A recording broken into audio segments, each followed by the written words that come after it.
হাই friends, দেখিছে নহয় এয়া মোৰ অৱস্থা। মই নাৰ্ছিং হোমত প্ৰথম দুৰ্গা পূজাৰ দিনাখনে মই ঘৰৰ ভিতৰত থকা ভগৱানক পূজা কৰি আহি বাহিৰত থকা ভগৱানক পূজা কৰি উঠি হয়তো অলপমান বেছিকৈ বহুত পানী পৰি গ'ল নেকি, তাতে মই পিছল খাই পেলাই হাতখন পূৰা উল্টা হৈ গ'ল। ৰিষ্টটো ফ্ৰেকচাৰ হৈ গ'ল আৰু মুঠতে, আৰু মোৰ তাতে টাইটেনিয়াম প্লেট বহাবলগীয়া হৈ গ'ল কাৰণ সেইটো প্লাষ্টাৰত জোৰা নালাগে। আৰু এইবিলাক কেনুলা লগাওঁতেও বহুত দুখ পালোঁ। আৰু যিকোনো মুঠতে আৰু ইনজেকশ্যনৰ খোজ খোৱা আৰু সেইটোতো আছেই দিয়কচোন। হস্পিটেলত মানে বহুত চিঞৰ বাখৰো কৰিছোঁ, অসহ্য যন্ত্ৰণাও পাইছোঁ প্ৰথমতে। তাৰপিছত লাহে লাহে কিন্তু চিষ্টাৰসকলে ডক্টৰে বহুত ভালকৈ চাইছে, মৰমেৰে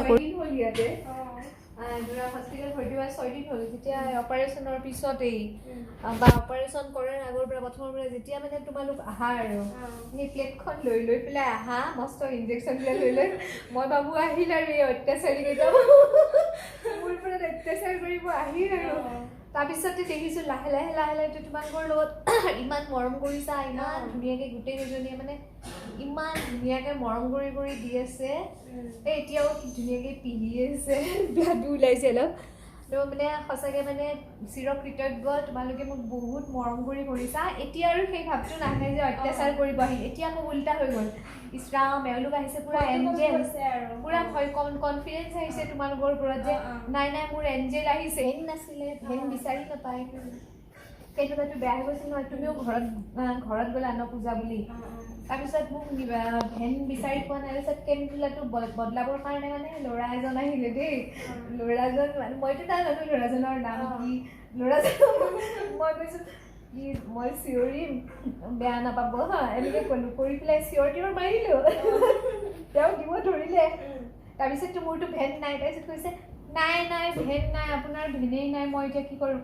মই কৈছোঁ প্লিজ চাওক না, মই ভগৱান কৃষ্ণৰ নাম লৈ আছোঁ, আপুনি কৃষ্ণ ভগৱানৰ নাম লওক, তাৰপিছত অকণমান পিছত গম পাইছোঁ ল'ৰাজনৰ নাম মাতে। ল'ৰাজনে কি কৈছে, বাইদেউ মই বেলেগক পঠাই আছোঁ ৰ'ব বুলি পেলাই উঠি গুচি গ'ল।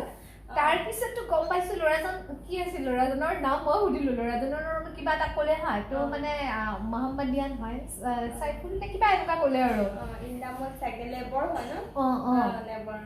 তাৰপিছততো মোৰ ইমান বেয়া লাগিল ন। ইছৰাম, তেখেতটো আল্লাহ নাম লয় ন, মই বাৰ ফ'ৰ্চ কৰি আছোঁ আপুনি কৃষ্ণ ভগৱানৰ নাম লওক ফ'ৰ্চ কৰি আছোঁ। তাৰপিছত তেওঁ উঠি গৈছে, মই বেলেগ এজনক পঠাই আছোঁ বুলি পেলাই গুচি গ'ল।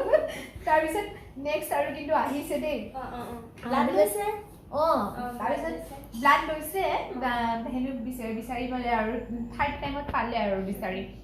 মই তেওঁক ক'লোঁ প্লিজ আপুনি মোক বেয়া নাপাব হা। কৈছে নাই কিয় বেয়া পাম, এনেকৈ কৈছে। তাৰপিছত এতিয়া আৰু মানে মই ভাবিছোঁ আৰু মানে ভালকৈ ভাল পাই সঁচাকৈ তেখেতৰ ওচৰত চৰি।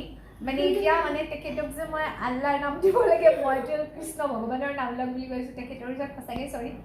এতিয়াতো বিষ হোৱা নাই ন? আৰু নাই, একদম নাই।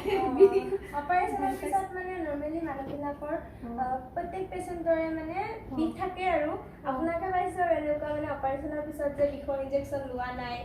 তো আপোনাৰ যে মানে হেৰি আছে মানে দেহাত, তুমি যে কৈছা যে বহুতে নলয়, বাট মই লোৱা নাই। মই মানে সেই মনৰ শক্তি দিয়ে আৰু মই মানে মোৰ ভিউৱাৰ্ছক মানে সেইটো কথাই কৈ থাকোঁ যে মনৰ শক্তি যদি থাকে নহয়, তেতিয়াহ'লে মানে বিষটো নাইকিয়া হৈ যাব পাৰে। আৰু সেইটো প্ৰমাণীয়া চিষ্টাৰে ইমান ধুনীয়াকৈ ভণ্টিয়ে ক'লে ন, আপোনালোকক গম পালে ন, ধুনীয়াকৈ কৈছে। সেইটোৱে কথা, আপোনালোকেও মানে বেছি বিষ হ'লে মানে প্ৰথমতে মনৰ শক্তি ল'ব চাব, পেইনটো নিজে নাইকিয়া হৈ যাব ন। বিধাতাৰ লিখন নাযায় খণ্ডন বুলি কথা এটা আছে নহয়। মোৰ হয়তো এক্সিডেণ্ট হ'বলগীয়া আছিলে, সেইকাৰণে মই ক'তো যোৱা নহ'ল। এইবাৰ দুৰ্গা পূজা চোৱাও নহ'ল। কিন্তু মইতো এনেকৈ পৰি থাকিব নোৱাৰোঁ, শৰীৰটো বেয়া হৈছে, মইতো ভাল কৰিবই লাগিব। সেইটো কাৰণে মই বহুত চেষ্টা কৰিছিলোঁ। প্ৰথম এয়া এক্সাৰচাইজ আৰম্ভ কৰিছিলোঁ, লাহে লাহে এখোজি দুখোজি কৰি পেলাই ষ্টাৰ্ট কৰিছিলোঁ, একেলগে কৰিব নোৱাৰোঁ কাৰণে। তাৰপিছত শৰীৰটো যেতিয়া চিধা হৈছে, খোজ চোজ কাঢ়ি উঠাৰ পিছত, তাৰপিছত লাহে লাহে মই এটা দুটাকৈ এক্সাৰচাইজ আৰম্ভ কৰি দিছিলোঁ। ডক্টৰৰ পৰামৰ্শমতে ডক্টৰে যেনেকৈ কৰিব কৈছে মই ঠিক তেনেকৈয়ে কৰি আছোঁ। আৰু খোৱা লোৱাও খুব ভালকৈ কৰিছোঁ। ডায়েট যিদৰে ডক্টৰে মানে প্ৰেছক্ৰাইব কৰি দিছে সেইমতে মেডিচিন দিছে। তাৰপিছত আৰু খোৱা লোৱাও মই খুব ভালদৰে কৰিছোঁ। কৰি পেলাই লাহে লাহে হাতত জোৰ আনিছোঁ, ভৰিত জোৰ আনিছোঁ। তাৰপিছত মই লাহে লাহে ভাল পাবলৈ লৈছোঁ আৰু তেনেকৈ মই গোটেই পূজাৰ 7 দিন যিটো সময়ত কেলকাতাত মই থাকিম বুলি ভাবিছিলোঁ চাব ভাবিছিলোঁ সেই গোটেইখিনি সময় মই হস্পিটেলতে কটাবলগীয়া হয় হয়তো মোৰ হ'বলগীয়া আছিলে সেইটো কাৰণে এনেকুৱা হ'ল চিষ্টাৰে মোৰ এতিয়া লাষ্ট কেনুলা খুলিছে আজিৰ পৰা মই আৰু মোক ফ্ৰী কৰি দিলে আজিৰ পৰা ভাল পাম এয়া কেনুলাটো বহুত দিগদাৰী দি আছিলোঁ ইয়াতে মানে দিগদাৰী বুলি নকওঁ ইয়াতে মানে অলপ কম দুখ পাই আছিলোঁ কিন্তু এইটো কেনুলাটো উঠাওঁতে বহাওঁতে সেইটোও এক মানে বিপদ চাওক এতিয়া চাওক এটাই কথা কওঁ মোৰ কিমান মানে দেহাৰ কষ্ট হ'ল সকলোৰে কষ্ট ফেমিলিৰ কষ্ট দেহাৰ কষ্ট পইচাৰ খৰচ কিমান খৰচ হৈ গ'ল মোৰ পিছত হ'ল মই কেলকাতাত ফুৰিব যাম বুলি পূজাৰ কাৰণে ফ্লাইট বুক কৰিছিলোঁ আপ ডাউন টিকেট কৰিছিলোঁ নন ৰিফাণ্ডেবল আছিল সেয়া পইচা গোটেইকেইটা গ'ল তাৰপিছত হোটেল বুকিং কৰিছিলোঁ সেই পইচাকেইটা গোটেইকেইটা গ'ল কাৰণ একদম যিদিনাখন যাম সেইদিনাখনে মোৰ এই ঘটনা ঘটিছিল গতিকে সেয়া মই আপোনালোকৰ বাবে অকণমান লগাই দিয়ক সেয়া লগাই দিয়া আৰু অকণমান কিবা খুব দুখ পায় আঠাবোৰে বহুত কষ্ট দিয়ে